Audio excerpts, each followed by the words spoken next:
Welcome back.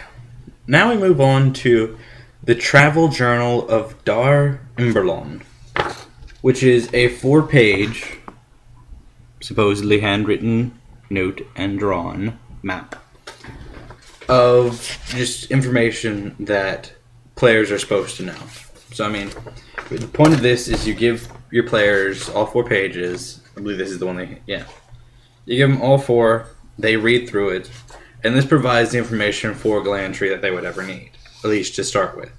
So that kind of gives you, it allows for you instead of handing your players the book or explaining a whole bunch of stuff, this should answer most of their questions. So that alleviates some of the, big problems of playing in a campaign setting, is the DM has to know, like, every facet of it so that their players can actually understand the world, whereas this, you just like, here you go, this is all you're supposed to know. If they got any questions, tell them they don't know it.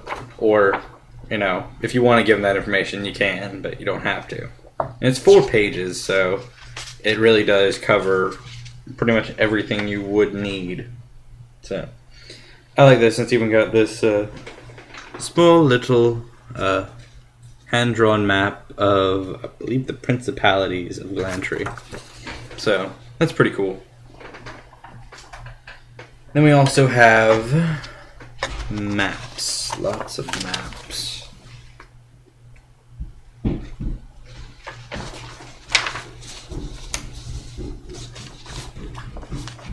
Find the separation point. That's something different. Then we get these maps. There's about 6 of them, I believe it is. 5, maybe 5. 5 different small maps that are handouts for players. We get things like that, which is just kind of a hand-drawn, scribbled map. I believe it's a torn part of a map, actually. We get small parts of encounter areas so you can, really show your players stuff. Get things like the Great School of Magic. I don't know if it's focused right. I don't even know if it's the right side up. But so that's pretty cool. It allows more handouts for your players. All this, most of this yellow stuff is this and the last 4 player handouts that the adventure prompts you to give them. So that's pretty cool. And it's got little scaling things at the bottom. But so that's a nice addition. Then we'll move on to something I'm a really big fan of in this box set. And that is mini adventures. There is 6 of these. And they're all little self-contained mini adventures that you could probably use to spur on further adventures and just give you this idea of, what you can do for your players. And it's pretty cool. I like mini adventures, because, if you're going from point A to point B, there might be something that occurs right here in the middle of your epic quest, bandit raids on a small caravan, or, dragon attacks, or, I don't like to think of dragon attacks in any of these. Or, you come across a tomb that your adventurers may want to explore, or maybe someone hires them on their way to do it. So, it's got all the information you need on the backs of them. Some of these seem to be a bit more powerful than others. Like this one's got some pretty powerful stuff. A 13th level fighter and a 14th level wizard in one of these. So now we got fun adventure names. I just like these. Then we have, I'm not going to unfold it, but a heavily detailed map of Glantri, and it's really, really large. It's unfolded in the unboxing video, so if you want to check it out, go check it out over there. That's pretty cool. This other map that is here is the Principalities of Glantri. It's also of comparable size. It's massive. This folds out. It's like 2 times. It's like this, and then 1 more down, and then this, and like 3 more out. And that's the scale of it. I mean, that's a fucking mountain right there. So it's a really large area to cover. And it's got your symbols and everything, your legend on the side, so that you kind of know, what everything stands for. That's pretty cool.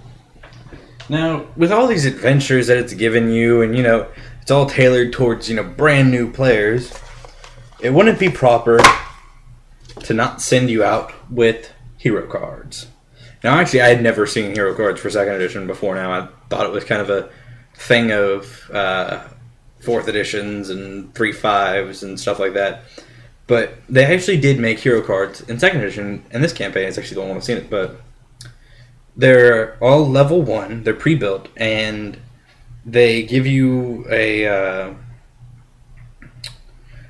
all this information you need to play them.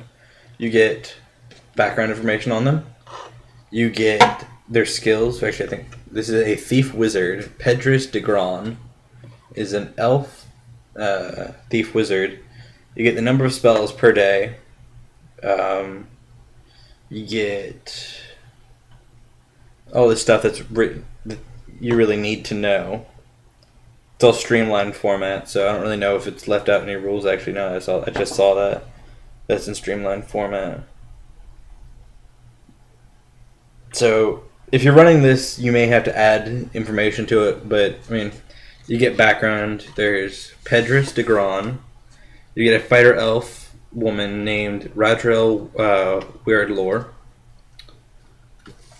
which is a fighter wizard elf, neutral good. Also, all this, it's got their ability scores, their movement, their saving throws, all the way up to 3rd level. So, and their equipment and their languages. You get Harris Davio, a human fighter.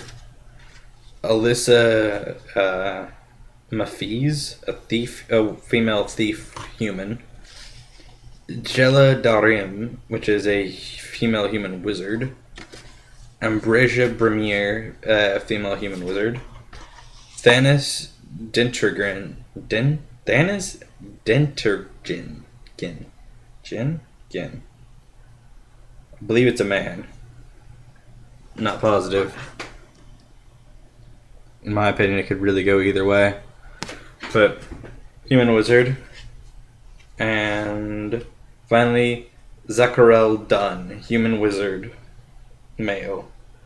As you can see, that these are all, majority of these are wizards or cross-class wizards. So I think it was maybe 2 that weren't. So you can see that Glantri is really a place of wizards, because they really do hate on clerics, and fighters are kind of second, they're not right up there with wizards. They can't be really noble, at least not without great valor shown to the princes. So, I think that's it. Let me go check. Hiding in my box. Oop, that's it.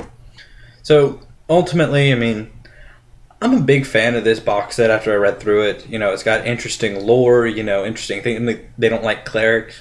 So, this may be the first time that you'll have a party without a cleric. So, everyone will have to change their playstyle to accommodate this lack of a cleric. So that's pretty cool. But, also the enemy doesn't have clerics.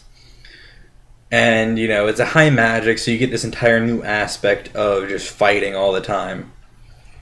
And ultimately, the adventures were fairly solid. With the CD, it's a little bit shaky. I enjoyed the CD, but I thought it was a little bit robbing of the entire thing. Sorry about that. My Skype just went off. Won't happen again. But with all that taken into account, I recommend this box set. I think it's fairly cheap now. I picked mine up for $12.50. I personally plan on trying to buy the other box sets from Astara just because this one was so good. So, with that in mind, until I have another box set, have a good one.